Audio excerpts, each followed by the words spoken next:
Yo, yo, yo. Here we go. It's a Bullet Brawl Thursday. E4, E6, that's a French. The Frenchuski. We got a win over French. Alright. He plays the 497 move order, which often people use to just transpose, as this person has done here. We are playing a poison pawn, which is about as crazy as it gets, as funky as it gets, especially for a 1 minute game. These games are always exciting, always fun, because the tactics are crazy and all over the place. And here, the debate I have all the time is when and if I should ever capture the d4 pawn. It's always tricky, and I'm going to make a strange decision to close it up. Usually people, I think, en passant on the f-file. But in this case, the move order has been a little bit strange, and so I've decided to go for something kind of funky, maybe create counterplay on the queen side. I thought the d4 pawn would fall anyway, and so my thought was that I would get all the play I needed. I'm developing the bishop d3. If he takes it, I will trade, and maybe even just take another pawn. Why not? Let's get greedy, right? Kind of like getting jiggy with it. Let's get greedy. Let's get physical. Let's get greedy. If he takes c2, did not see this. That was a combinacion by my opponent, and a good one for sure. But I do have the passed h-pawn, and hopefully that will bode well. If I can advance it and protect e5, maybe now swing the rook over on the third rank, at least at the right time anyway. Maybe I'll just play a little tickle here for a second. Little tickle, little Chekaruski, pop back, just for kicks and gigs. Probably that was a bad idea, but now he has taken a draw by repetition. Well, that's disappointing. We always want more than that, and so we'll take it. We'll take it because we have no choice. Obviously, the draw's already happened, and we'll run this thing back one more time, see if we can make something else happen. Nobody wants to end a bullet brawl with a draw. Come on, right? Something magical's got to happen here today, especially playing this familiar opponent who I have had good results against. But every day is a new day, and every bullet game is a new way. Let's see if we can make a party happen, right? Yummy, yummy, so yummy. There's a party in my tummy. So yummy, so yummy. There is a party in my tummy, and we'll see if we can get that party to be even better. I want to get e5. That's why I'm playing this way.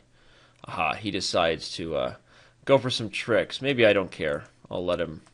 Oh gosh, that's called a pre-move mistake right there, kids. Don't ever do that. I just assumed he was going to take on e5. And now I will pay the price by going down a piece, and I'm going to rely on craziness, something magical to happen if I am to save this one here. So that was not a good idea. Obviously, my position was just fine before that, doing just fine. But it doesn't matter anymore because when you pre-move, you pay the price on occasion if your opponent plays a move that you didn't expect. But I'm going to hope that I can just hold on for dear life and maybe swindle my way to some kind of compensation. Maybe not, actually.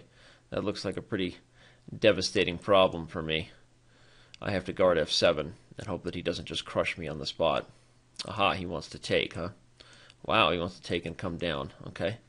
Well, I will offer the queen trade and hope that I can survive in this way, in this fashion. And probably I can't really, but doing my best to do so.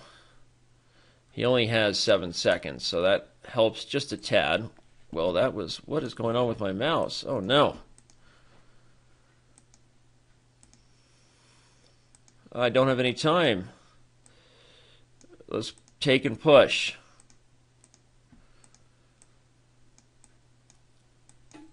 We have to move fast here, kids. Oh, wow. Quite the finish. Quite the exciting finish, and quite the lucky finish, I would say. That was a game where I was swindling my way out of a horrible middle game. To back up and show you when I said I mouse slipped, I was talking about the middle game position here, and obviously, usually black will try for e5, any kind of break on the dark squares against this London Collie structure. So if you're wanting some education, that's kind of what you try to do. And d5 is always a risky decision because it gives away that square. So I did so with the intention of playing e5. I wondered if I could have just done it right away. It's possible. But after this, here takes, I just assumed he was going to take back here and try to trap my knight, because my knight has no escape squares, and then I would be forced to play g6. I think that was probably better for him. But instead he took here, but I had already pre-moved g6, protecting my knight.